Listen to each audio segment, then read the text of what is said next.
All right, good evening. My name's Gail Deal, and I'm the Executive Director for Business and Community Relations at CMC Northeast. And as you came in tonight, you saw this big old flag out there that says 75. And guess how many years we are? 75, and we're proud of it. We're proud to have served this community for a long time, and we are so proud to be a part of the research campus, and especially tonight, the Nutrition Institute. So I welcome you, and I thank you for joining us. This is the first session of the 2012 Appetite for Life. So we're excited you're here, and I know Dr. Zeisel and Beverly's excited about having to bring out chairs, so that's really, really good. And we, as Carolina's Medical Center, we are very proud to partner with the UNC Nutrition Institute to host these talks that share the latest nutrition research and give us the opportunity to interact with the scientists actually conducting the experiments. We hope you will enjoy these sessions, and the information that you learn will help you to live a healthier and more active life. Now, people will say to us, now, why would Northeast want you all to be healthier? Would it not help y'all if you were? Listen, we got enough to take care of, so if this group decides to be healthy, we'll be real happy about it. But at this time, I would like to ask you to take a moment, turn off your cell phones, so that we all can enjoy our speaker for the evening. And I'm so excited to get to introduce Dr. Stephen Zeisel again. And this is probably the third or fourth time I've had the opportunity to do that. And each time I'm just as excited as the last time. Dr. Zeisel gave, in some of his early talks several years ago, lots of information on fetal brains and all this. And so I have a new grandchild who is only 15 months old. And thanks to everything I learned from Dr. Zeisel, my grandchild is smarter than anybody else's grandchild. So I just want you to know that. So I'm giving him all the credit for that. But anyway, Dr. Zeisel has prepared an exciting and fascinating talk on diet and the risk of cancer. He is an international leader in nutrition research and is the director of the Nutrition Research Institute here at the North Carolina Research Campus. With the distinction of being a UNC Keenan Distinguished University Professor in Nutrition and Pediatrics, Dr. Zeisel drives the field of nutritional individuality by conducting research in nutrigenomics and metabonomics. He is credited, you know, about 5 years ago, we didn't even know what those words were until he came to town. He's credited with the discovery of choline's role in the fetal brain development, as I talked about my smart grandbaby, and his ongoing studies continue to be on the cutting edge of science. Now, in this bottle of Flintstones vitamins, it says, more complete. And you know who helped discover that? The man that's going to talk tonight. Printed across the label because of Dr. Zeisel's work and all of his research. His research has earned him several Lifetime Achievements Awards, including being named the Falk Memorial Lecturer for the National Institute of Environmental Health Services in 2010. In addition, Dr. Zeisel is on boards of quite a few private companies, including GlaxoSmithKline, Cancer Metabolism Discovery Performance Unit Advisory Board. He also earned his MD from Harvard Medical School and did his Ph.D. work at MIT. So it is my pleasure this evening to introduce Dr. Zeisel and have you all hear from the renowned scientist.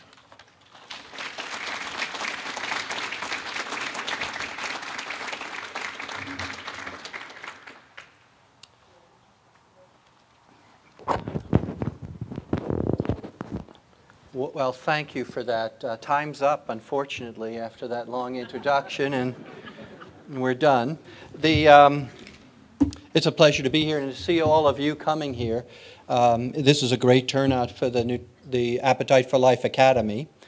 As you know, this is a series of lectures. If you complete the whole series, Beverly sends you a certificate saying you graduated from UNC. You get to get free tickets to the UNC Duke game. No.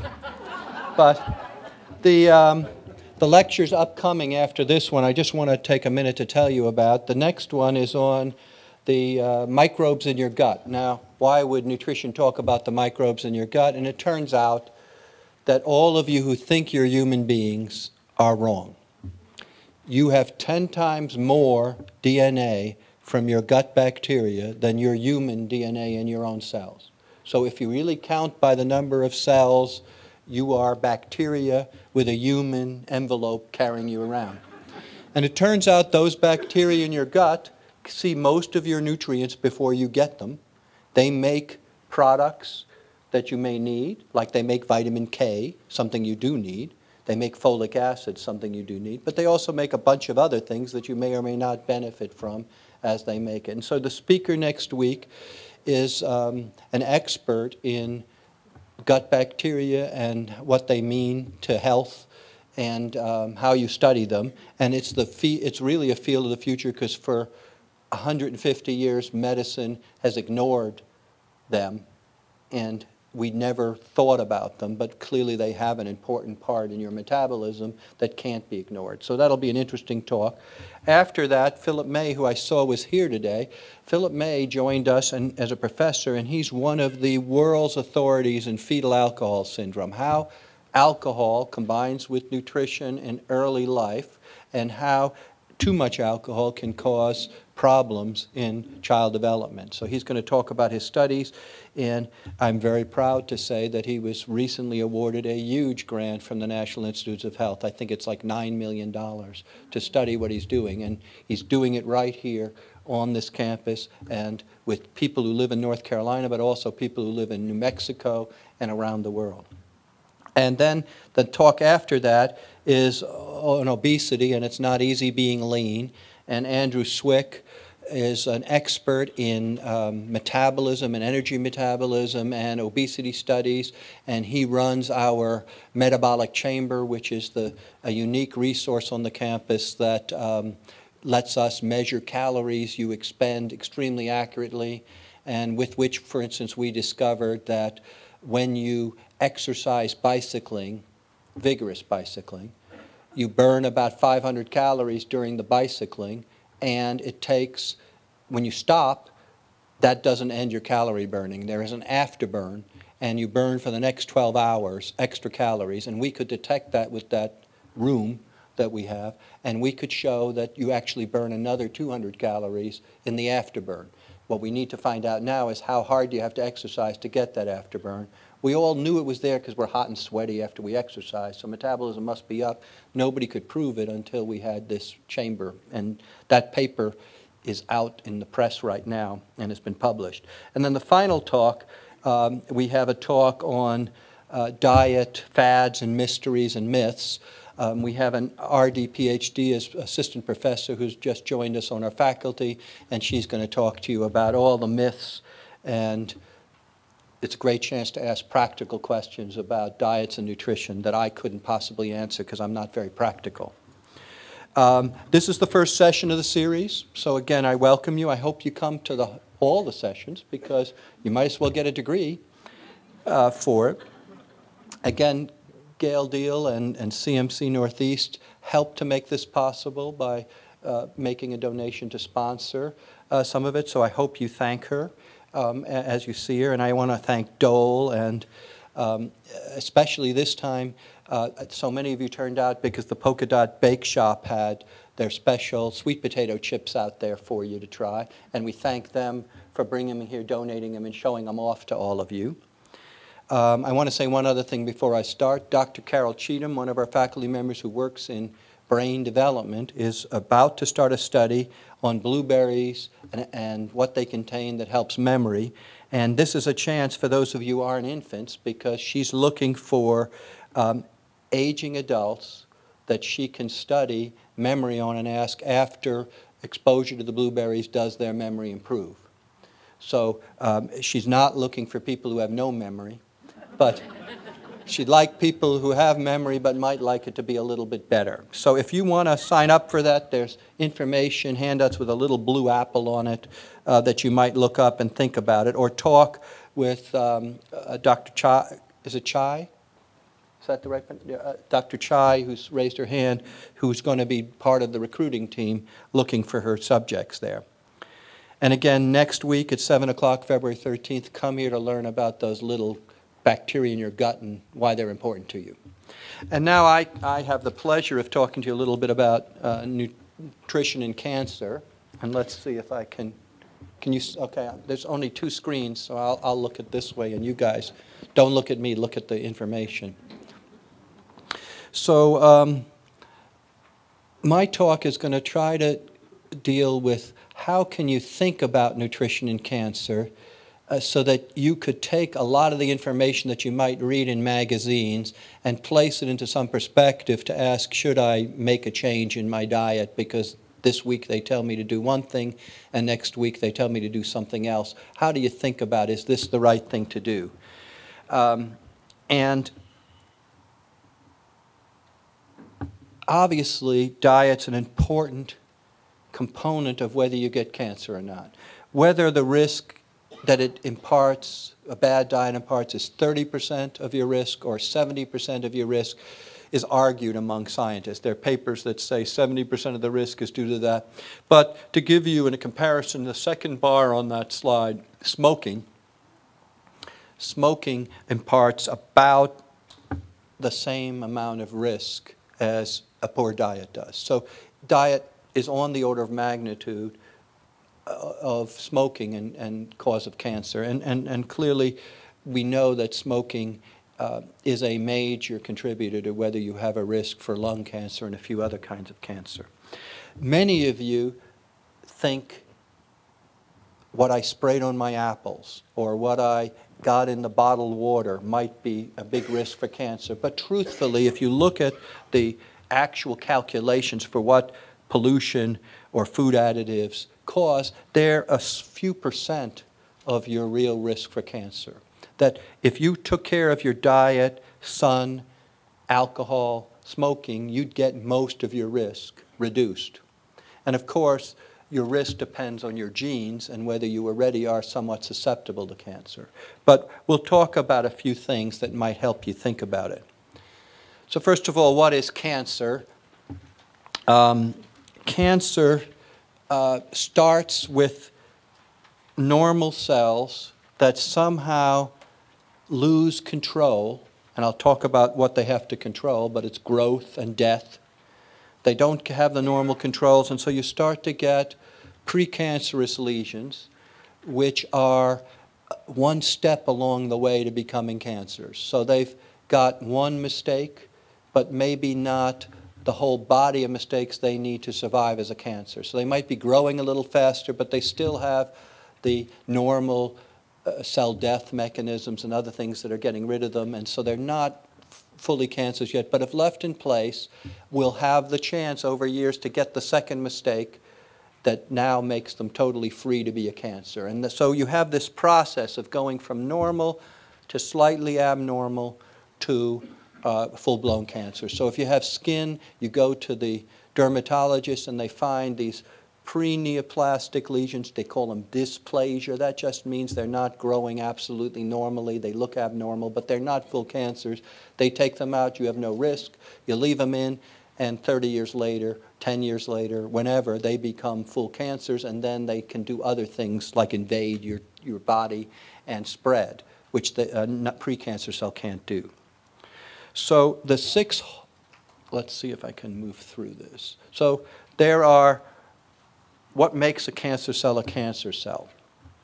To be a cancer cell, you've got to have accumulated a number of errors in your genetic code that knock off certain systems that keep you a normal cell. So you have to be able to grow and not stop growing. And a normal cell, when it bumps into a neighboring cell, let's say in your kidney, stops growing because it gets a signal, you've hit your neighbor, you don't have no place to go, stop growing.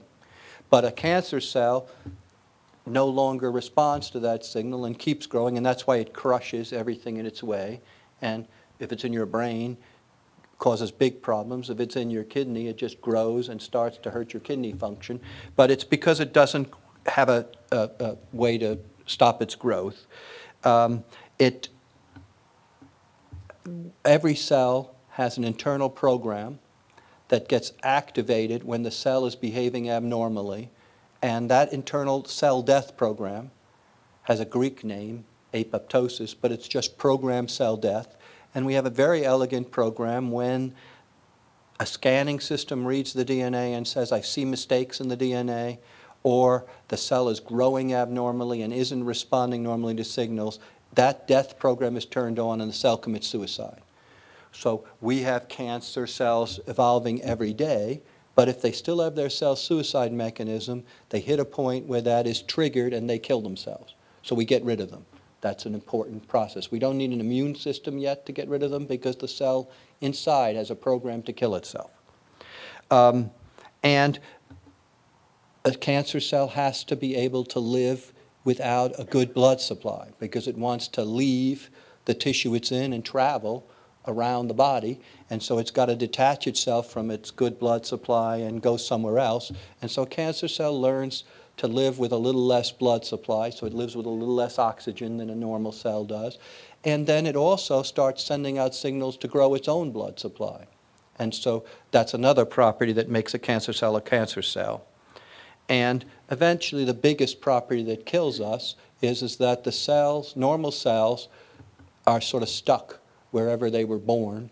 They don't have a big ability to go and invade other tissues. And so a cancer cell can eat through its basement membrane that it's stuck to, and it can now travel. And it can pick up and burrow its way into your blood supply, then travel around your blood, settle down in a new neighborhood, and start growing. And that's what makes cancer so difficult, because you might have a breast cancer. It's not going to do much harm if it's only in the breast, but if it starts traveling to your bone marrow and grows there, it crushes your blood-forming cells, and then eventually you get into big trouble. So that's another process of a cancer cell. So for us, the question is, how could nutrition be interacting with this and cause so much of your risk to change? So the first areas that nutrition could be interacting is that it could be interacting directly with your DNA. It could be interacting with the proteins that your DNA makes, the enzymes that make metabolism happen, and it could be acting with one of those small chemical molecules that metabolism makes and that sends signals to cells to grow or not. So there are many levels, and we study those with many new tools. So in the last decade, we've developed really great tools for studying metabolism and genes that we didn't have 20 years ago, and so we can discover many things that were just we were unable to see when we looked at the same experiment 20 years ago. So cancer, as I said, is a multi-stage process. The first step is you're going to be exposed to some agent, a cancer-causing chemical or something in the food that gets metabolized to a cancer-causing chemical. And that doesn't do you any harm unless it interacts with your genes, your DNA. And so the first process in cancer developing is called initiation, and all that means is the cancer has to start somewhere, and it starts with a mistake in the DNA. And the mistake in the DNA occurs because something has acted on that DNA, changed it, and then when it's copied, it is miscopied, and another letter is inserted instead of the right letter in the code, and that new protein doesn't work, so it doesn't shut off cell growth, or it doesn't do something it's supposed to do, and then the cell doesn't work properly. And by random chance, you get it in a critical place, and the cell starts taking off as a cancer cell. So that's the first thing. Now, once you have that abnormal cell, the next step is for that one cell to grow. Because you don't care about a cancer if you only have one cancer cell. doesn't do much harm. Who cares about it? What you care about is that cell now starts to divide and makes daughter cells and son cells. I guess scientists are biased. They always call them daughter cells when they come from cancer.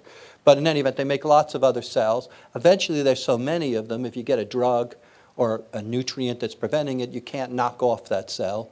And the colony gets so big enough it's going to survive no matter what you do, and then it starts spreading. So promotion is the next step. And again, that growth can be affected by nutrition, how fast those single cells grow. And as I'm going to tell you later, fighting cancer is a race.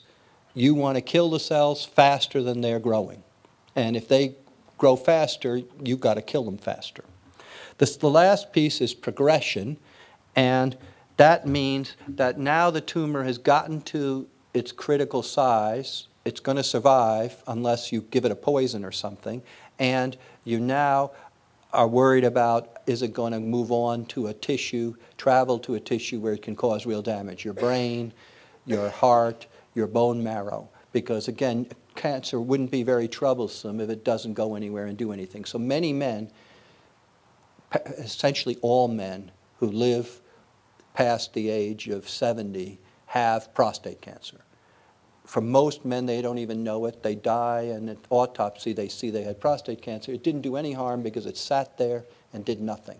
So as long as it sits there, it's growing slowly, it doesn't travel to any place else, you don't really care. But people who die of prostate cancer are the ones where that tumor has decided to become more aggressive and leave, and then that causes the problem. So that's the progression.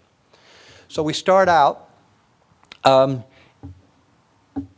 first step that diet can interact is when we are exposed to our environment. We eat, and there might be a carcinogen in our food. I'll talk about that. We might be smoking and making carcinogens from the tobacco smoke, radiation we might be exposed to. Maybe there are multiple infections that are causing an irritation that's causing cells to die and regrow. All of those create chemicals that can go on and cause cancer because they can interact with our genes. And so the first place diet could be important is it could be a source of those. And there are a number of agents that I'll talk about in my talk that we think are present in your diet. And some of them are because of the way you cook your food. Others are because of the way the food was preserved, and they can act as cancer-causing agents. So you could act at that step and try to keep that stuff from being absorbed. So even if you ate a cancer-causing agent in your char-grilled hamburger, it's not going to get into you if you could tie it up. And so one way that fiber seems to be important for stopping cancer is that, one, it binds to many of those chemicals and keeps them from being absorbed, and much of the unabsorbable fiber just comes out the other end and carries the poisonous chemical with it. The other reason it works is that when you take fiber, the time something spends in your gut is shortened because your transit time from the top of your intestine to the bottom is much faster if you have fiber in your diet. So the exposure time is limited. So that's first place where you can do something pretty sensible, and that's have a diet that contains a mixture of fiber, the kinds you get from grains, and you can buy fiber purified. You get it in your foods. The peels of most of your vegetables and fruits are high in fiber. You can buy bread with more fiber in it. But the reason that works is it's shortening the time something spends in your gut, and it's binding to the chemicals. And so if we look, I'm going to show you a lot of these graphs during the day today. And what these are plots of multiple studies. And the risk of having a cancer is plotted on the bottom with the line being 1, so you have no change in risk. And if it's to the left of the line, the study, it's saying I reduced my risk, and you can see by how much. And if it's to the right of the line, you're increasing the risk after eating something. And each of these is a separate study, and the size of the box, the square, is the number of people who were in the study. So small studies have small dots and shouldn't be believed as much as big studies that have big boxes. And if the study overlaps one, it didn't really do anything. And if it's clearly less than one, it did. And so you can see from most of the fiber studies, they reduce risk of cancer in large populations by about 10% at the best, okay? And so it's a modest effect, but it is a reasonable effect. And if you look, almost every study is to the left, reducing risk. There's only one that's right on one that didn't see a reduction in risk. So eating fiber gives you about 10% reduction in risk. Now, there are other things that are in your food. So, for instance, a very potent carcinogen is called a nitrosamine. And nitrite you get when you eat leafy green vegetables because fertilizer contains nitrites. The vegetables take up the nitrites, you eat them, and you're exposed to nitrite. Nitrite isn't bad for you, but in your stomach, it can interact with a amine like the amino acids in your diet, or some of your drugs may be amines, and it forms nitrosamine. And it turns out that vitamin C acts at that spot to prevent that nitrosamine from forming. So a way you could have something help you is to prevent a reaction from occurring that forms a cancer-causing agent from two innocent things in your diet. So nitrites alone aren't a problem. Amines alone aren't a problem. It's just in the acid of your stomach when they combine to make nitrosamine to become a potent liver cancer-causing agent. Now, years ago, we had beer containing nitrosamines because the way they made beer, in the culture process, the brewing process, they made lots of nitrosamine. They made this reaction in the beer, and then you drank it fully formed, and that was bad because you had more liver cancer. Now, when they realized that, they changed the way they made beer, and that doesn't happen anymore. In the 1970s, baby nipples, those rubber baby nipples they used to use on bottles, they contained nitrosamines until they discovered that they were exposing babies to extra nitrosamines as they drank their milk from those bottles. And so nowadays we recognize that, and that's what the Food and Drug Administration is there for, to try to protect us from people giving us a carcinogen by accident. Now, sometimes we make our own carcinogens, and when we cook meat and burn it, we often create chemicals like polycyclic amines, they're called, and the structure is there. These are very potent carcinogens. They aren't yet. They will be if you take them up and your liver metabolizes them and converts them into the cancer-causing agent. So you don't want to eat meats that are burnt to a crisp, even though it protects you from the bacteria that might give you food poisoning. If it's black and burnt, you've made these compounds, and you're exposing yourself to a carcinogen that you don't want to do that for. Yes? Does that mean also if you sort of blacken on the outside but keep it rare on the inside? So if it turns black, you char it, and in that charring at about 400 degrees Fahrenheit, you form this compound. So blackened stuff, if it's really been crisply burnt and it isn't blackened because you covered it with a spice that turns it black, you might be making this compound. So heterocyclic amines aren't good for you. And here are two charts.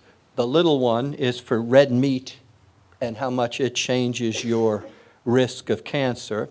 And you can see that here, instead of being to the left or to the low side, it's increasing risk. And almost every study is showing a reasonable increase in risk. Some are even and not showing much risk, but many of them are showing an increase in risk. So for general things, red meat intake, because of the way it's cooked, increases your risk of cancer. There may be other things in it, because in the bigger chart, I'm showing you processed meat. So that's salami, bologna, meat that's been processed and usually smoked or salted in some way to preserve it. And there's also a risk. So that isn't because it's been charred and cooked, it's because there's something else in that meat preparation that is causing cancer. So if you look at, again, this is a summary of all of the reasonable studies. And again, the risk it imparts isn't huge, but again, on the bottom there, we're talking about a scale that's 1 to 3, so we're talking about doubling your risk for many of those small studies. That's a huge increase for people. So processed meat is something you want to eat in moderation because it seems to be related to this. Now, why do we say processed meat and I can't tell you it is Italian salami or pepperoni? The reason is these large population studies ask a question. So the nurse's health study or the uramic study or the doctor's health study collects 10, 15,000 people, and one of the questions is, how many times a week do you eat processed meat? And they want you to combine salami, bologna, and give them an answer. And then they use that number when you get cancer to say, aha, this person ate more processed meat.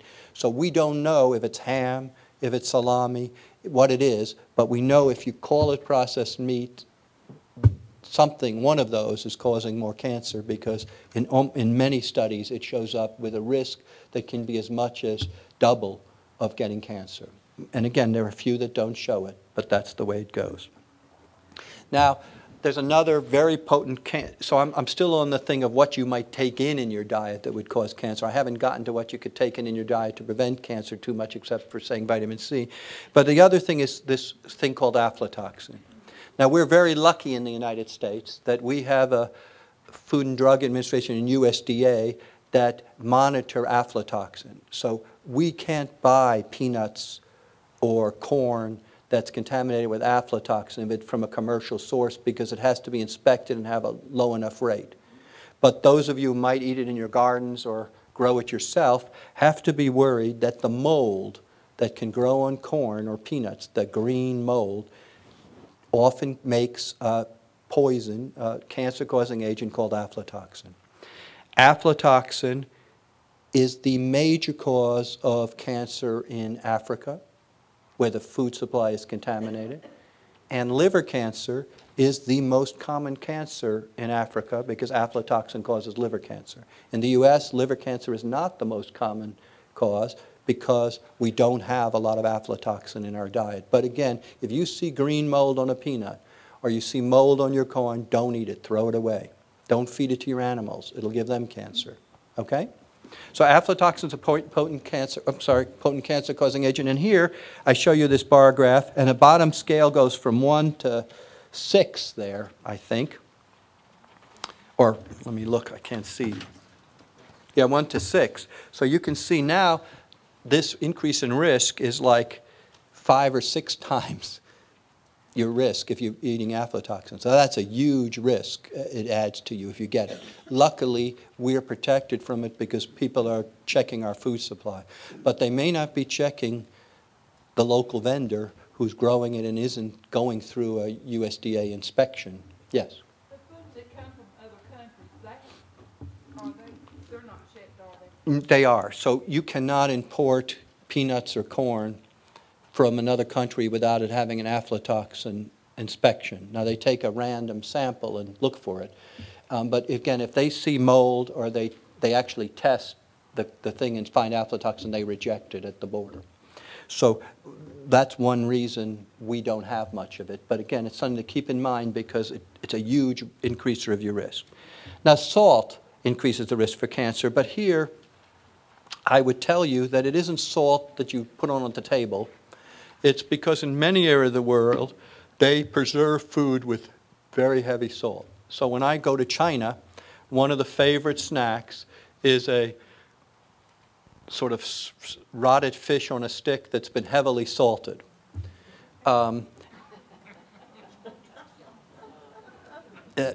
can buy scorpions on a stick and eat them as a snack in downtown China. But in any event, in many areas of the world, these very salty foods are very common.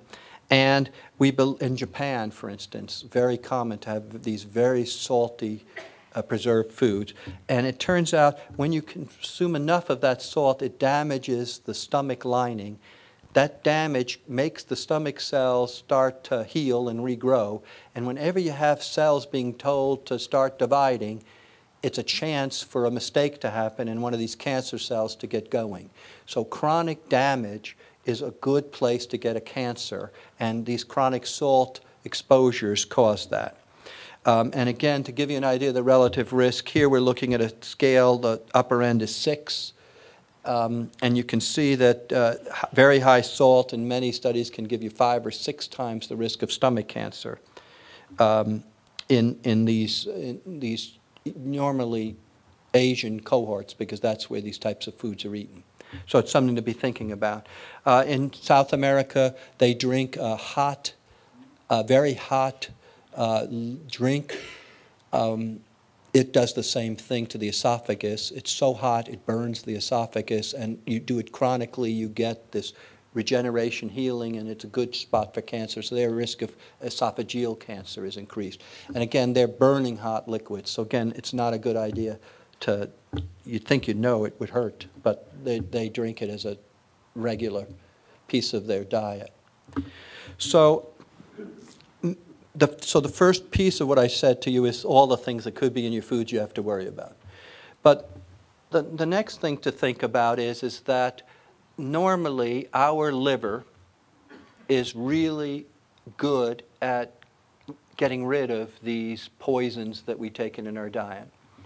And for many things, it metabolizes them, and we call them phase 1 enzymes, but it metabolizes them and adds a sugar or adds some other group that makes you pee it out in your urine. So even if the cancer agent gets in, it is peed out before it has a chance to react with the cells in your body and cause a cancer. So those phase 1 enzymes, sometimes they'll be called P450s or CYPs, they're there normally to try to protect you. Unfortunately, every once in a while, they take an innocent compound and convert it in that process of thinking it's trying to eliminate it, but they make it into a cancer-causing agent. So sometimes you want to have that happening, and sometimes you don't, depending on what it's acting on.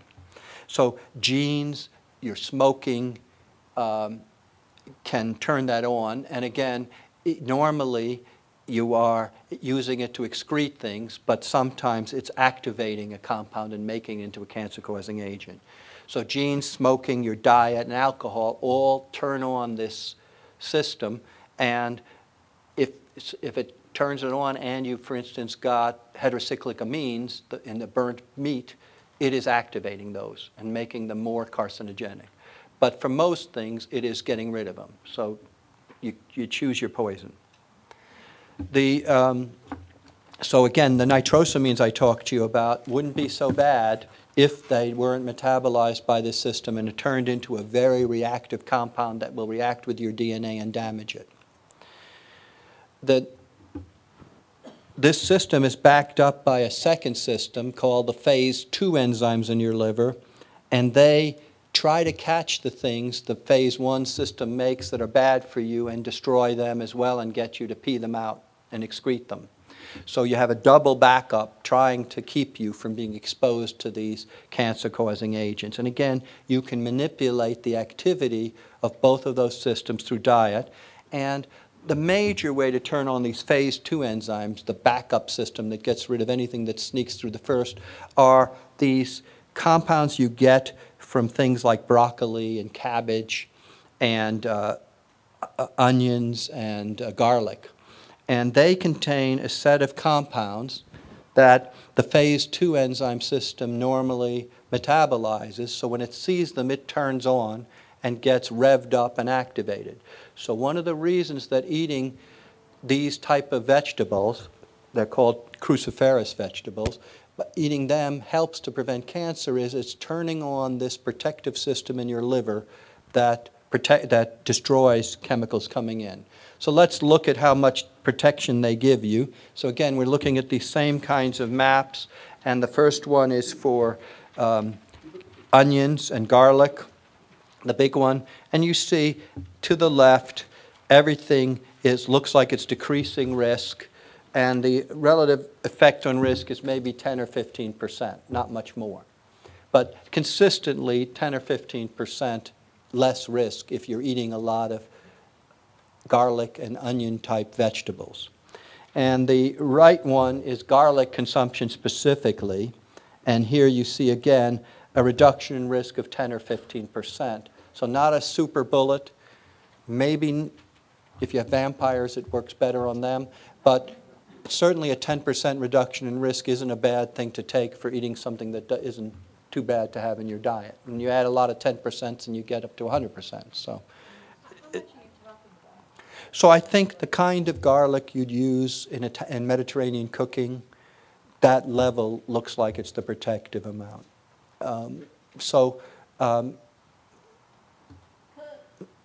It doesn't matter much. Cooked or raw. These compounds that I've listed below are preserved in cooking and pretty good. And so I think just including those in your diet, helps. The broccoli is actually stronger when it's a seedling than when it's a mature plant. So if you ate broccoli sprouts, you get more benefit for the same numbers of grams as you do from an adult broccoli plant, but it's not bad. It still gives you protection.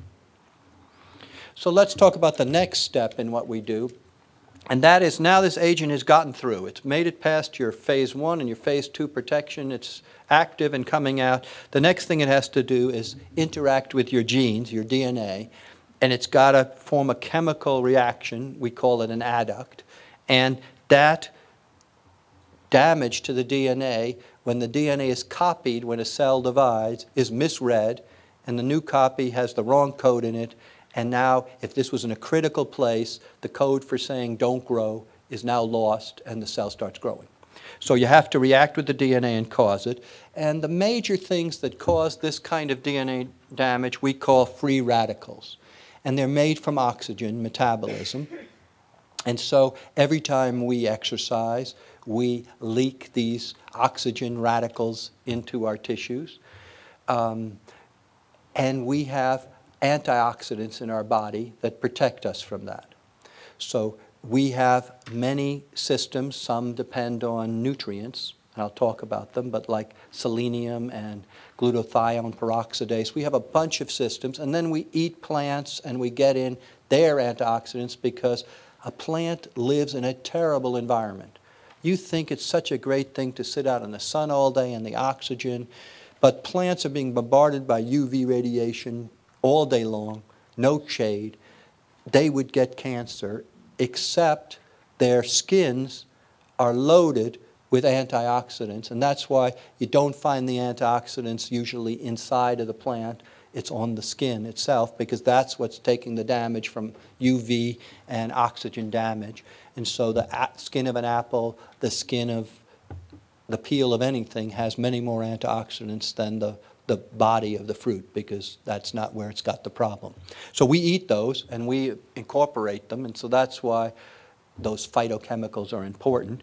And what we do when these free radicals hit DNA, they form a compound that we can measure to see how much damage you've had, and that's the compound in this picture, 8-hydroxyguanosine.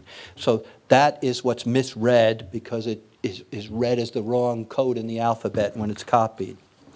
So again, where do free radicals come from? We make them in our cells. We have these energy-producing parts of our cell called the mitochondria, and these mitochondria are producing ATP and energy all the time, but they're also leaking oxygen. And those free radicals would be damaging, except that we have endogenous antioxidant systems. So one of them is vitamin E. Vitamin E is simply a chemical that is willing to take the damage for us instead of our DNA taking the damage. It sits up there and says, look, I will be glad to take that hit with the free radical and soak it up, and I'll be destroyed. And so that's what vitamin E does. And vitamin E would be nice, but you'd run out of it pretty quickly because you've got all this free radical damage going on, and your vitamin E would all be damaged. And since vitamin E is fat soluble, it sits in the fat part of your cell, protecting the fat part of your cell from damage, the membranes, it wouldn't last very long. But we're very lucky that vitamin C is willing to go up to the vitamin E and say, you've been damaged, I'll take the damage from you. And vitamin C we take in and pee out every day. So it's the perfect thing to take that damage, restores the vitamin E so it can accept the damage again. And the vitamin C we dump out every day and have to take it new. So you run out of vitamin C really quickly, but you eat it every day in your diet as part of orange juice, citrus, whatever. So we need both E and C together. E alone doesn't do any protection for you because it runs out pretty quickly. C alone wouldn't work if the vitamin E weren't taking the damage because C is water soluble. It won't get to the right part of the cell to protect the membrane, and you need the pair. So here is, you want to have both. And so here, again, is one of these charts for eating citrus fruits. They contain a lot of vitamin C, and this is esophageal cancer, or cancer of the eating tube. And you can see here, you can reduce by about half your risk of cancer in some, maybe a quarter, in most of the studies by eating more fruits, especially citrus fruits. So that's more than you'd get from fiber, you know, and more than you get from some other things. So that's a pretty good thing to be taking in, and that's why eating more fruits and vegetables, especially vitamin C containing fruits and vegetables, makes some sense for you in terms of preventing cancer. So here, that's citrus fruit, and here is the effect from just taking supplemental vitamin C or having vitamin C in your vitamin pill, about the same as taking the citrus fruits. Again, about a risk reduction, you know, 40%, 50% reduction in risk in many studies. That's, you can see all of them sort of agreeing. So that's pretty impressive that this is a nutrient that you want to get in. Now, this cartoon says that my doctors say I should be drawing more fruits and vegetables to the cavemen. But the truth is, in addition to vitamin E and C, these components that are in the fruit peel, the flavonoids, the lycopene, the carotenoids, all those that you heard about, are also taken up by cells, and they give you a little excess capacity to take up these free radicals and prevent the cancer from happening. Selenium. Selenium is a metal. Plants take it up from the soil. So you get a lot of selenium if you're eating plants from an area that has selenium in the soil. You get no selenium if you're eating plants from an area that has no selenium. So in the western United States, there's a huge amount of selenium in the soil. Horses can get selenium intoxication because the grass has so much selenium in it. But the plants grown in California in the west have a lot of selenium. We get a lot of our food supply there, so we get a lot of selenium. But there are areas of China that have no selenium in the soil, and those people are selenium deficient. So where you get your plants and vegetables depends. In this area, there's enough selenium in the soil, so if you're eating plants grown in this region, you'd be fine. But again, if you're importing a plant that's grown in an area of China that has no selenium, it's not going to have selenium in the plant. Selenium is important because we have another mechanism to protect us from free radicals, and that protein that does the work has a selenium as part of it. When it's missing the selenium, it can't work. So you have excess free radical damage if you don't have good selenium in it. So the next phase I want to talk about is, okay, the cancer thing has caused the damage to your DNA. That's happened. We've talked about all the ways you might stop that. Now we're in a race.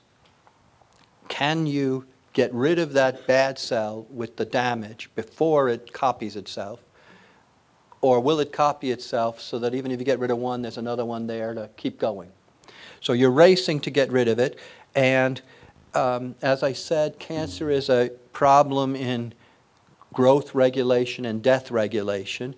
And so this race is really, will the tumor grow, or because it's growing faster or slower, and can I kill it? And do I still have the mechanisms left in my cell to kill off the cell? And here you've heard about a type of gene called an oncogene. And in the 70s and 80s, we discovered that these genes occurred much more frequently in cancer. It turns out that these are normal genes, but when they mutate, they become genes that don't work right, and then we call them oncogenes. But they're not new genes, they're just defective genes we always had. So for an example, in our signal to grow, we have a doorbell, a receptor on the surface of our cells that receives a signal, and then it translates that signal into the cell and tells the cell to grow. And this is sort of an example of that complicated pathway. An oncogene is a short-circuited signal. So it doesn't need to receive the doorbell being pressed. It's been shorted, and the doorbell's always being pressed, so the thing thinks I'm always getting signals to grow, so it grows like crazy. So the oncogene makes a defective doorbell, and the doorbell is always shorted out, and the cell is always getting the signal even when it's not supposed to be. So that growth signal, if it was coming, could we stop it? And so in soybeans, for instance, there is a chemical called genistein, and it blocks the signal being sent by that receptor or the doorbell. So even though it's shorted, the genistein is keeping the signal from coming into the cell. And so it blocks cell growth.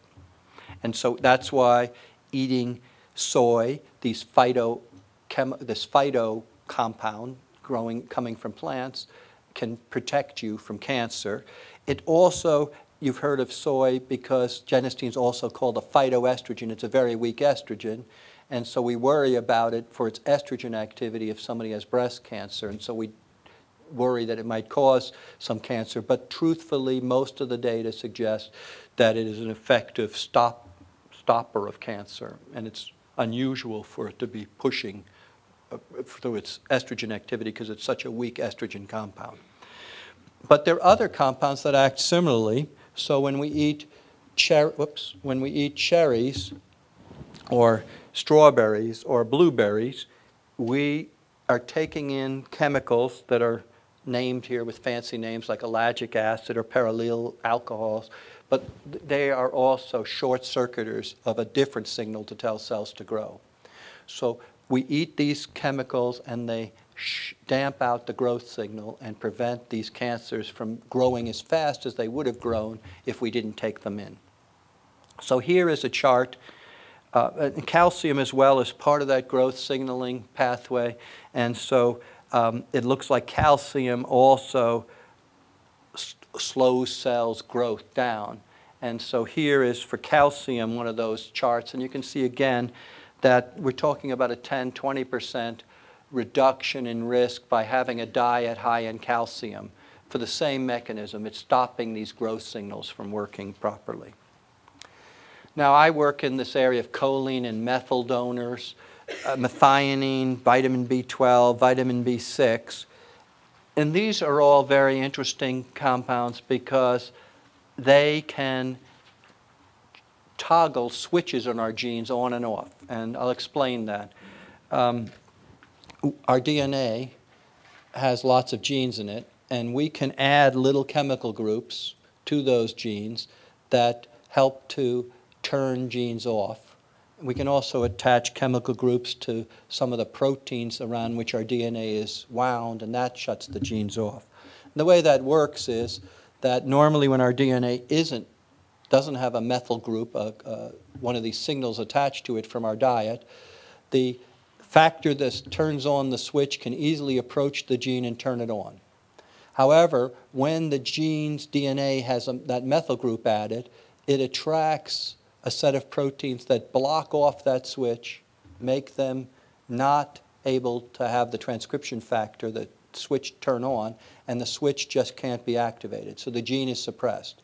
So if you have a gene telling you to grow, you can shut it down with a signal like this. And so many of the anti-cancer drugs use this. So you take drugs like azacitidine, or there's a million of the anti-cancer drugs. They're working to try to shut off the signal of genes that are bad for you by changing this methylation. But it turns out we do that from diet as well.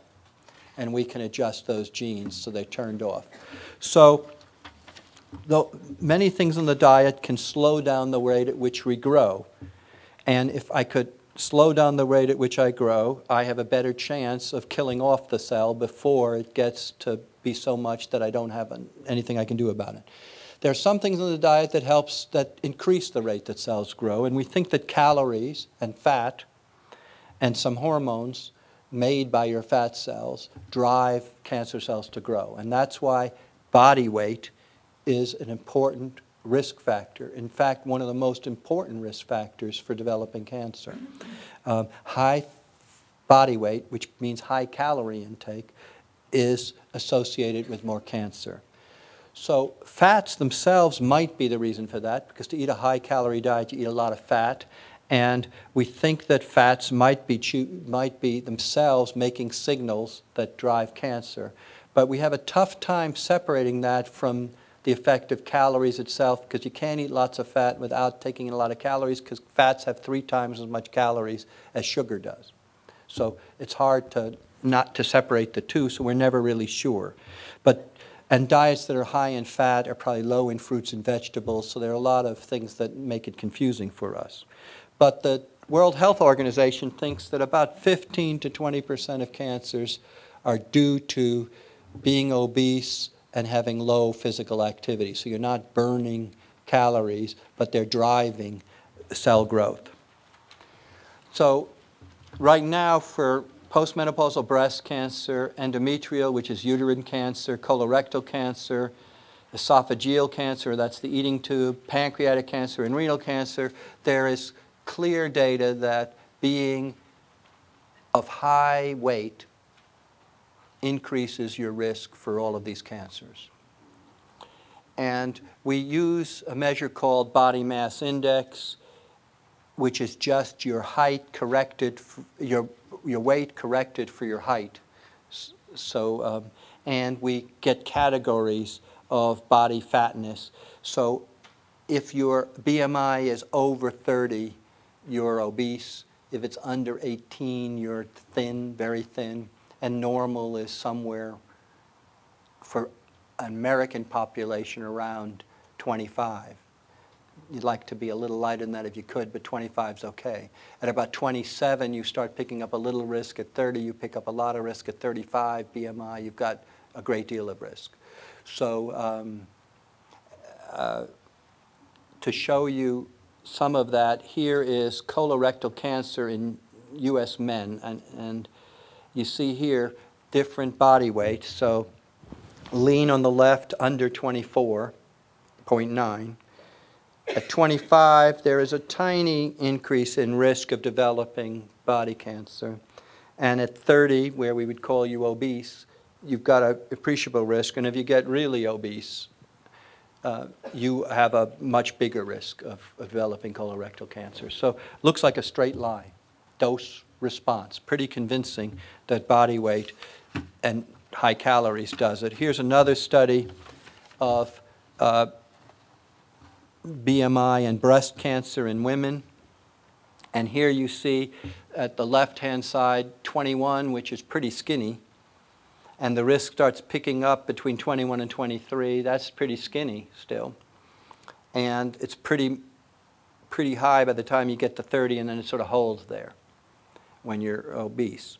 I should say that this depends on where you come from and what your normal body size should be. So for Asians who are shorter and have a different body mass index, they show these effects at lower BMI, because for them a BMI of 25 is really high because they're just shorter and smaller.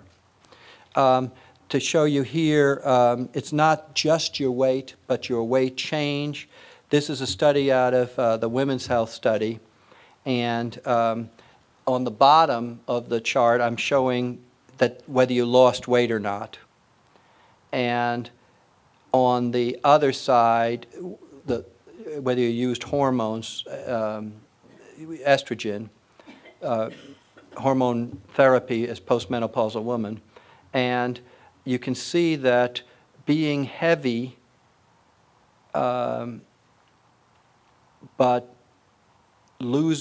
gaining, the amount of weight you gain counts more than your absolute weight. So even if you're light but gain 28 pounds or kilograms, you have a big increase in risk of cancer. So it's the rapid calorie intake that's doing it. And we think that's because it's driving the cancer cells to be able to grow. So if you develop a cancer cell, and we all are developing them every day, we probably have 10,000 cancer cells in our body right now, but we're good at eliminating them. They only take off if they manage to grow faster than we can kill them off. So here again is one of those charts, and this time it's looking at colon cancer and body mass, and you see being of greater body mass increases your risk for cancer, and 50% increase, so it goes to 1.5 in most of these studies. Pretty good increase from just being overweight. And the smaller graph is of postmenopausal breast cancer and BMI, and again you see everything is going to the increased risk size as your BMI goes up.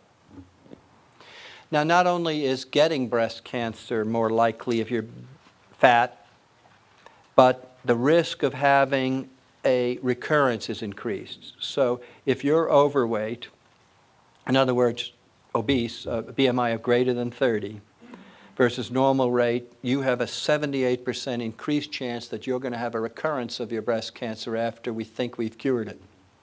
So again, why? Well, because you got some remaining cancer cells that haven't been knocked off, and we're in a race. If they're growing faster, we're not going to be as effective at killing them off. Exercise, I said, also matters. So here is if you work in an occupation that makes you exercise, so you're a gardener or a bricklayer, or you're doing exercise while you're doing it, your risk of cancer is appreciably lower, 25 to 50% lower than if you're in an occupation, for colorectal cancer is what we're looking here, than if you're in an occupation that doesn't require exercise. So you're saying, well, I can't really change my job and become a bricklayer and get exercise. So what happens if you exercise yourself? So here's a study in women doing 1.25 to 2.5 hours of brisk walking per week. And they lowered their risk of getting breast cancer by 18%. And that's compared to inactive women. And it was a study of 74,000 postmenopausal women, so a pretty large study. And then here you see a number of other studies that I'm plotting. The 74,000 women is the top one, but you see a number of others, all of them reporting an appreciable reduction in risk from 10 to 18 to 25% reduction in risk from exercising about 2 hours a week. Not bad. So why? Because you're burning calories, so they can't be feeding the tumor and making it grow. And again, there are probably a lot of other mechanisms that we make hormones. We never knew these fat cells in our body made hormones. They do, and they make things grow. So it could be much more complicated than I'm talking about, but we're working on that. The next thing I told you is this apoptosis, which is cell suicide. If I could turn that up, I would, even if I was growing faster, kill cells faster, and I'd win the race. So we've been looking at how to do that, and when they give you chemotherapy, like methotrexate or other drugs, essentially what they're doing is turning up the rate of that pathway, killing cells off by turning on their internal program for killing them. But we can control that as well. This apoptosis mechanism is just an internal program. It tells the cell to start chewing up its DNA and then chewing up the cell, package it up neatly. It sticks a flag out, and then a garbage truck, which is your macrophage, comes by, clears it out, and gets rid of it. And so we have a very organized system. We're doing it all the time, killing off cells and then putting in new cells. Every time we see something wrong, we get rid of them. There's very fancy genes and pathways that control this. And one of the signals in this pathway is a free radical. So I told you earlier, free radicals are bad. They cause cancer. They damage your DNA. But nature has used the free radical oxygen as a signal to say something's wrong with this cell, kill it off. So we have to, like everything in life, there's good and bad. None of them come separately. And so again, I would like to have a situation where I change this cell death rate so that the cancer cells are killed off faster. But if I give an antioxidant, I'm soaking up that signal that the cell is sending to kill itself when it detects something wrong, and I'm preventing it from killing itself. So before the so if you think about it, if I have virgin cells, absolutely nice cells, they've never been damaged by oxygen, I want to have antioxidants, keep them from ever getting damaged. But once they're damaged, I don't want the antioxidant getting in the way of killing the cell off. So I'm working a careful trade between, do I want to kill the cell or do I not want the cell damaged? So if I were young and never smoked and never damaged my DNA, I definitely want antioxidants to keep myself from being damaged. On the other hand, if I'm older and I've done a lot of things that are damaging to my cells, I smoked a lot, then maybe if I start giving myself antioxidants, I'm going to give the cancer cells that got started from that damage a chance to take off and grow when they were being held in check before. So I have to think about it and worry about it a little bit. So here we did an experiment in a mouse. This mouse spontaneously gets brain cancer.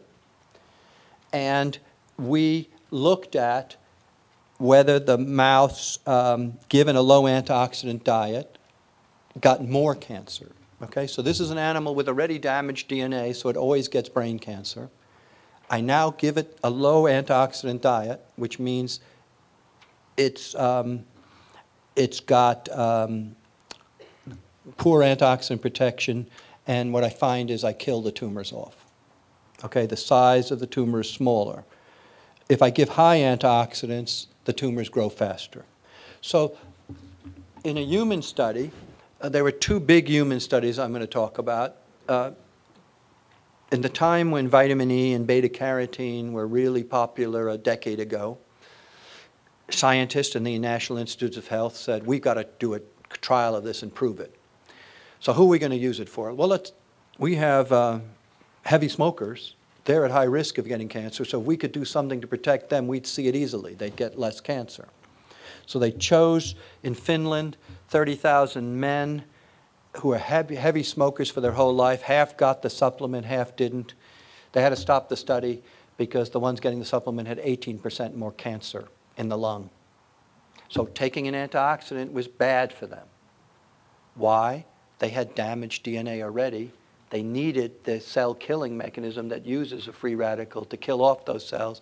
We took it away from them. They got more cancer. Repeated again in another study, the CARROT study in the United States, 18,000 men, heavy smokers.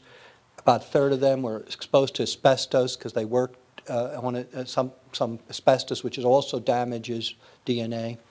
And they got beta-carotene and placebo, a 28% increase in lung cancer in those individuals. Yes.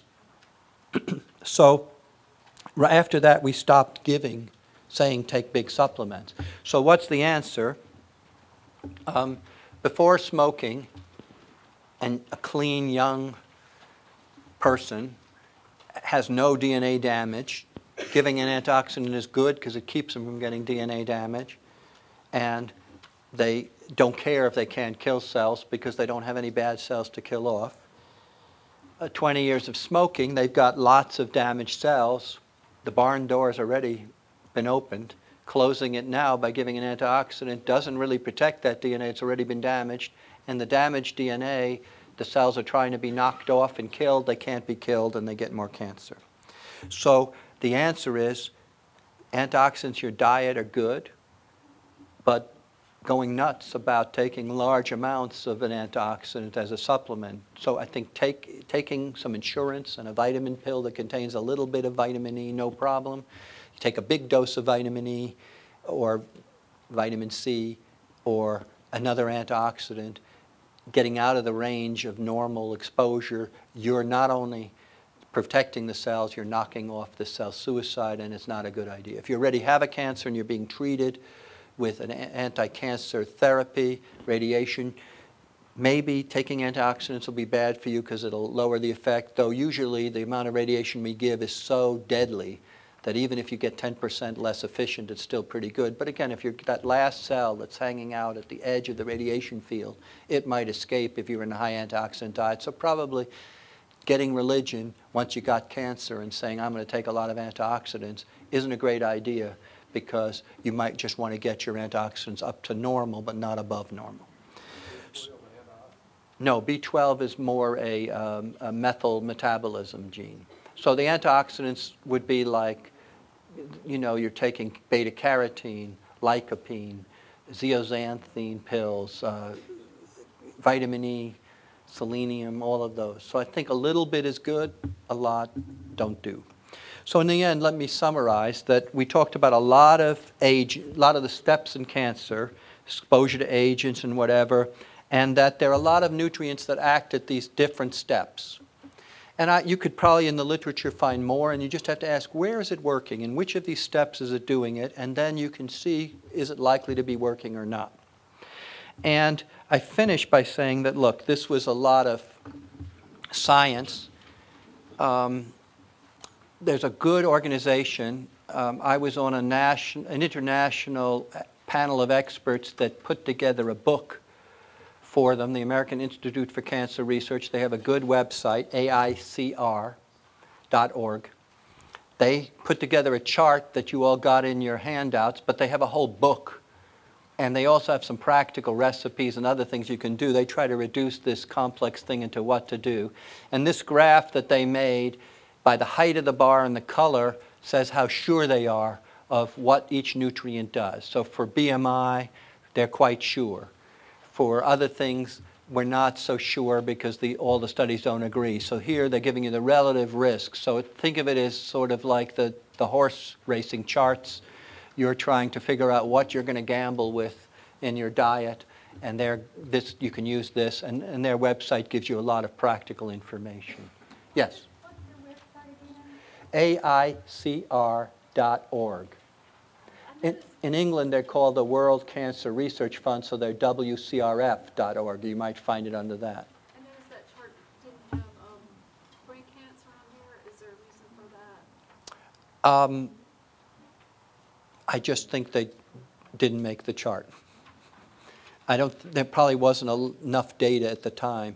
So they put together a huge book. You can get the book from them that goes over every piece of data and why they believe a lot of those charts I showed you of multiple studies and whether they reduced or increased risk are summarized in that book.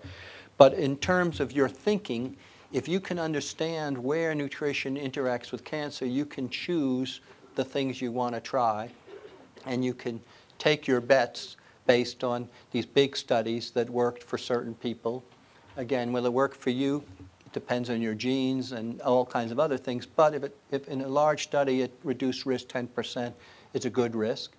If something that reduced risk 50%, you might be willing to gamble a little more on. And if it increased your risk, like processed meats does, you may not want to gamble. And you may want to say, I don't want to eat that, or cut it back in my diet because I don't want to get cancer. Cancer is important. 1 of 4 in us in this room is going to get cancer. Probably in this room, there are 50 cancer survivors already. So it's something we're all going to face. We don't have a lot of power to change our genes. What our parents gave us, we're stuck with. But we have a lot of power to change our diet and our exercise. So I'm telling you that if you could lose some weight, you reduce your cancer risk. If you exercise 2 hours a week, vigorous walking, you reduce your breast cancer risk, maybe other cancers as well. If you eat some of the foods I talked about, introduce them into your diet, you'll reduce risk because there's a mechanism.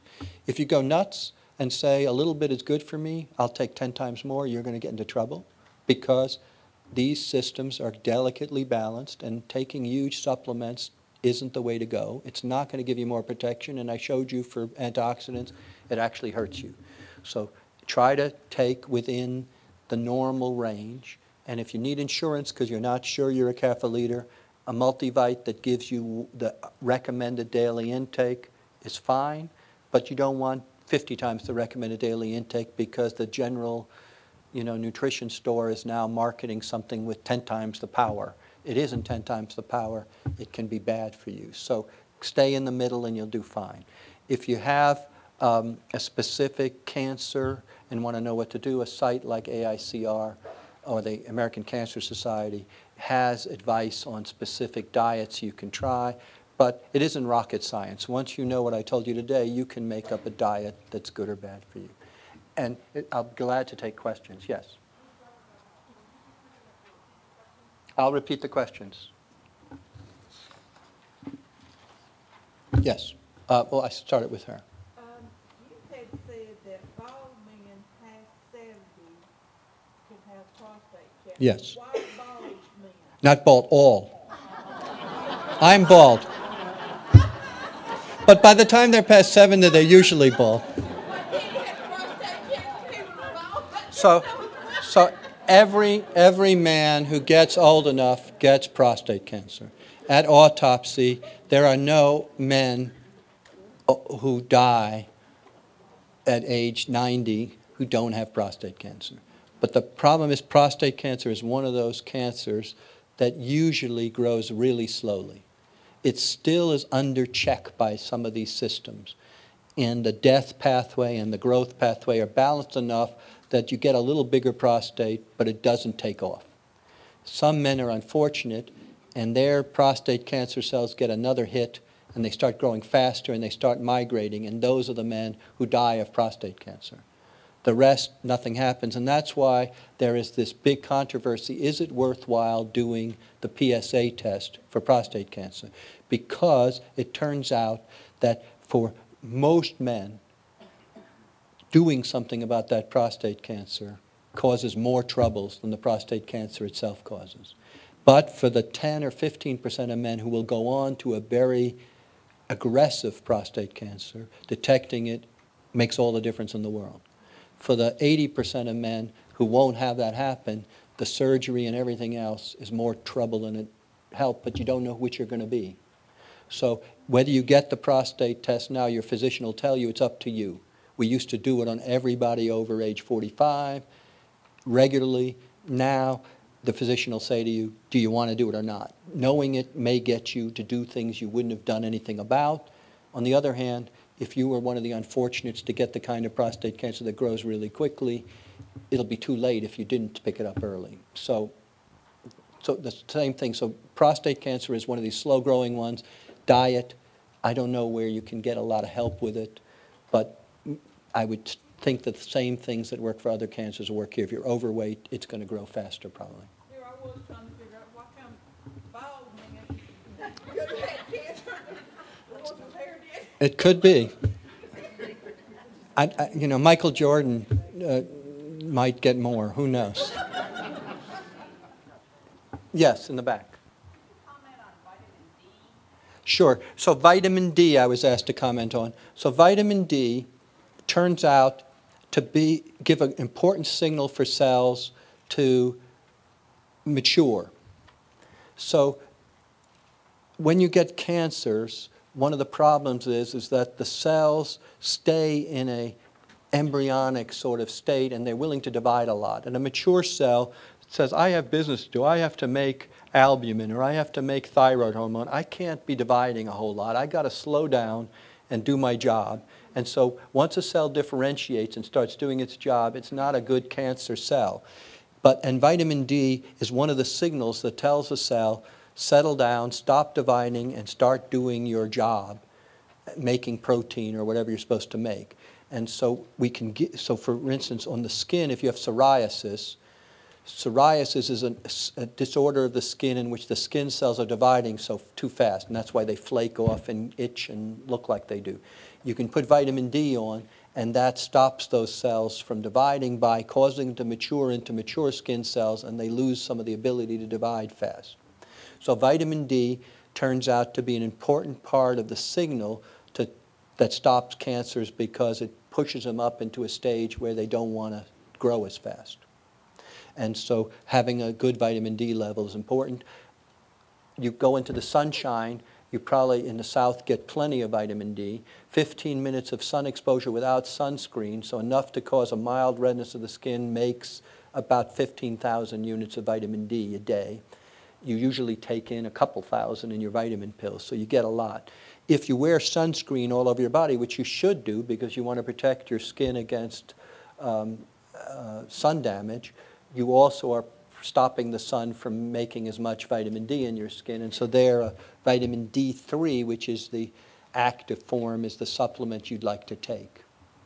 Again, modest doses, not tens of thousands of units. But again, you make about 15,000 with 15 minutes of sun exposure, to give you an example of what you might make. In the South, most of us get a lot. If you're unfortunate enough to live in Boston, you not only lost the Super Bowl, but for most of the winter, the sun is too weak to form vitamin D, even if you weren't wearing any sunscreen. So in Boston, vitamin D runs down until April, May, when the sun gets high enough that it can make it. Down here, our sun's strong enough all year long to make it. If you're out there, you're making it. And if you have any uncovered part of your body, it's making it. Yes, back there.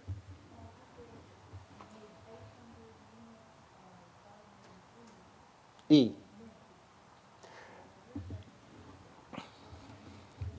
Yeah, so 800 units of vitamin E may help memory. So in fact, the clinical trials looking at that didn't find anything.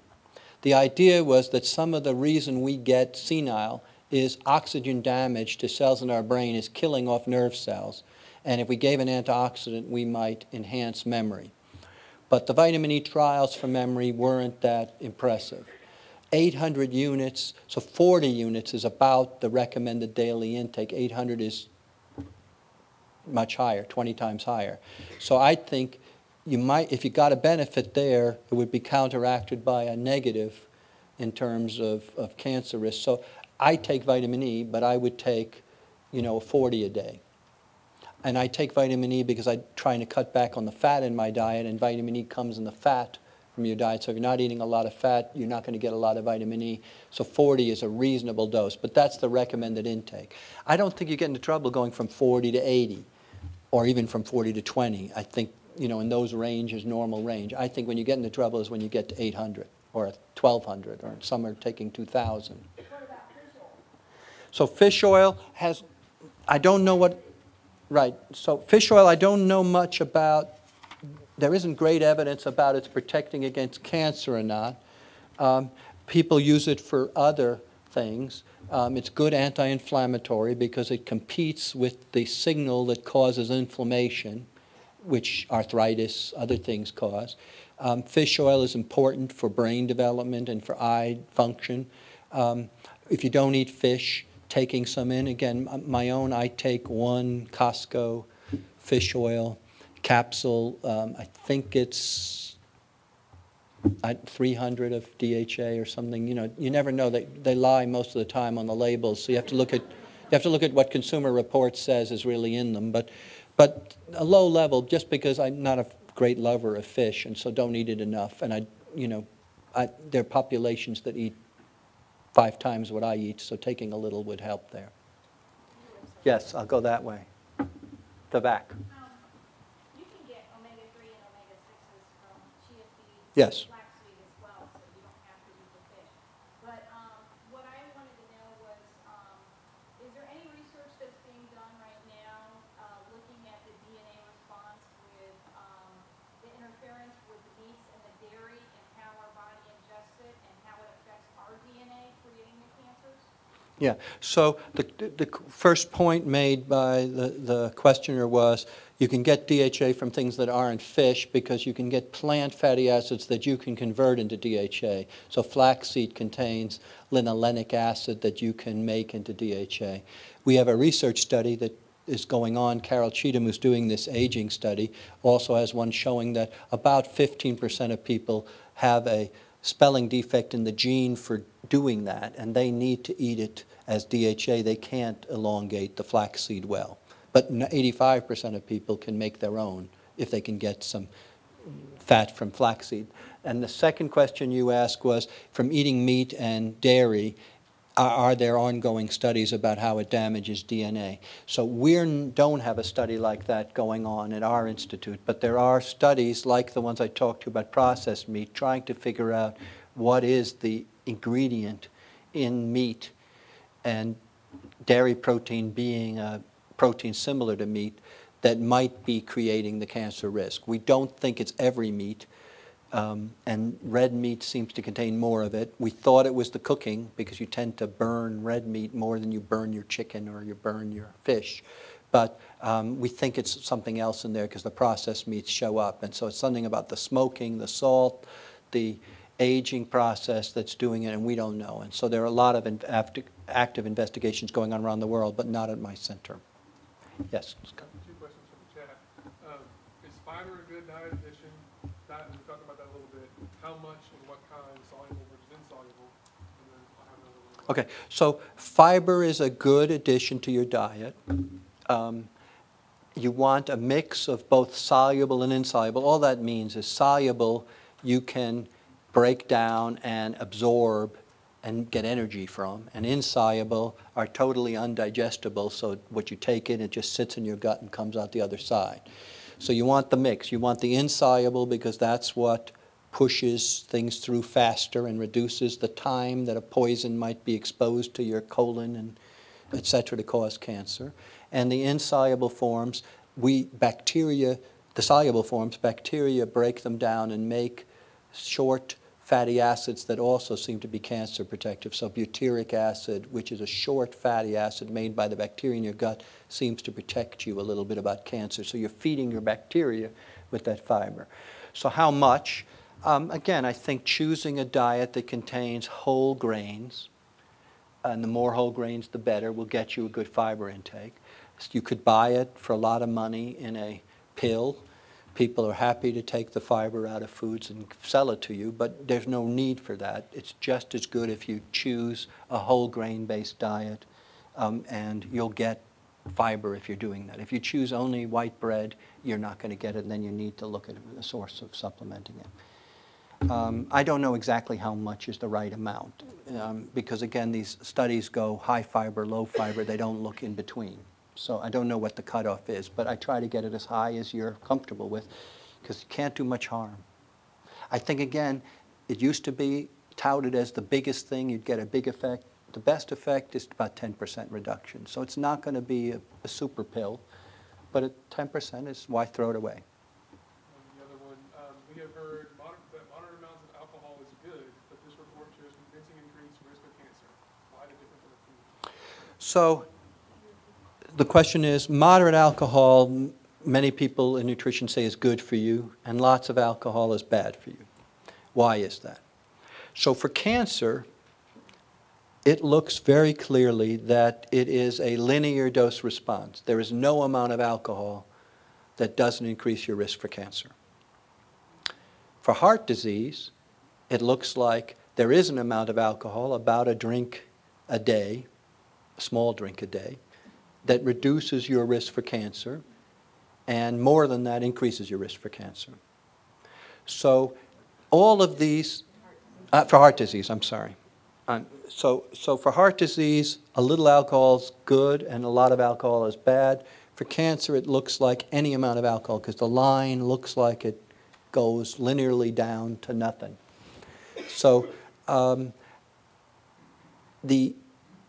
both cancer and heart disease are chronic diseases that have similar risks. So being fat also increases heart disease. Low exercise also. So they have some similar mechanisms. And the alcohol effect, may be slightly different between the two diseases. I think if you had a strong family history of heart disease, I'd take the alcohol effect to reduce my heart because I got a bigger risk of that. If I have a strong family history of cancer, I wouldn't do it because for cancer it's bad. So there you're trying to say that all of this is gambling, okay? No, it's the ounces of alcohol.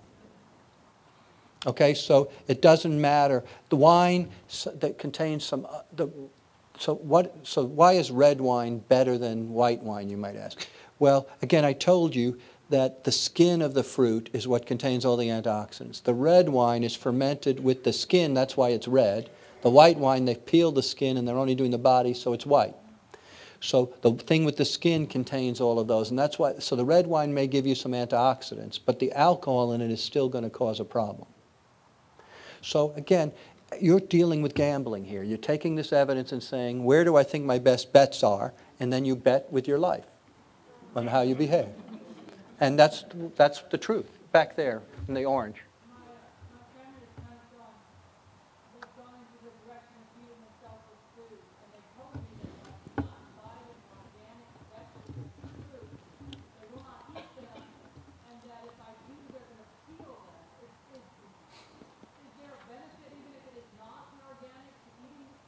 Yes. So I think here, again, it's a point I made early. The question was, if in her family they believe strongly that you should only eat organic fruit and vegetables, because if you eat regular fruit and vegetables, you have to peel them to avoid it. And what they're worried about are the pesticides that they might be exposed to.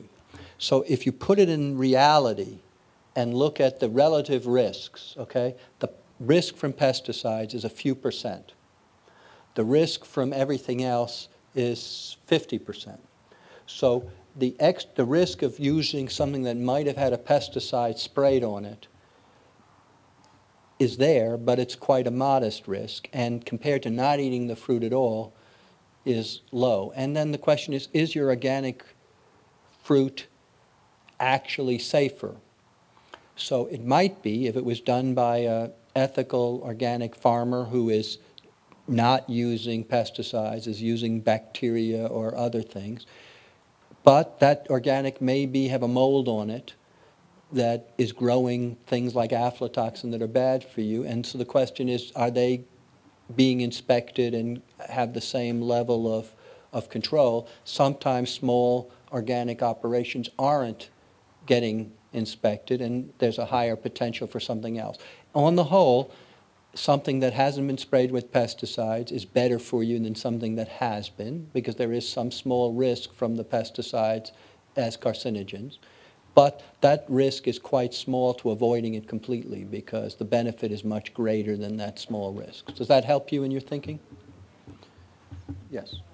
Oh, and by the way, peeling it would get rid of most of the good antioxidants. So then you're losing more than you gain.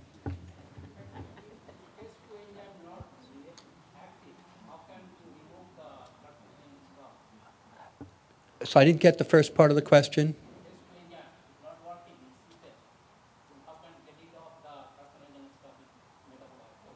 Jenna, did you get the first part of that? Oh, right. So I think you're asking if the liver enzyme that protects you isn't working. Is that what you're saying? Or the pesticides? Phase 2. Okay. So again, you have the phase 1 enzymes adding sugars and other things to help you get rid of it. You have the phase 2 enzymes as backup that are also trying to eliminate whatever snuck through. If neither of them are working, you then have the carcinogen sneaking by, getting into cells and having a chance to react. So the next thing you have to do is say, can I put something in its way so that it takes the damage instead of my DNA? And that's where you put an antioxidant in, or one of these compounds that carcinogen interacts with and has a chemical reaction with instead of your cell. And then once it's interacted, it's lost its efficacy, and it's inactive anymore, right? Because it's donated its extra electrons to this other compound. There's not much ways to get rid of it if it gets by the first 2, except that eventually it gets to your kidney and you pee it out and lose it. Does that answer your question? Okay. Well, in any event, yes, one more and then. Foods that are fermented, are they good or bad? So again, most fermenting makes these short-chain fatty acids that appear to be very good for protecting cancer. So yogurt has short-chain fatty acids in it. It also helps to feed the gut bacteria that seem to be important in metabolizing many compounds before they get to you. There are foods that are fermented that you wouldn't, that aren't what you're thinking about. So in Asia, the fermented fish snacks, which are really rotted fish, they appear to be highly associated with nitrosamine formation. So in that case, the fermentation causes it. Beer used to contain it because when it was fermented, it made nitrosamines. So the answer is it depends what you're fermenting and how you do it. But if you do it so that you're not making nitrosamines, you're not going to have a big risk, and you might have some benefit from fermented foods like yogurts and things like that. Okay. Well, thank you. It was an interesting session. I hope you got something out of it.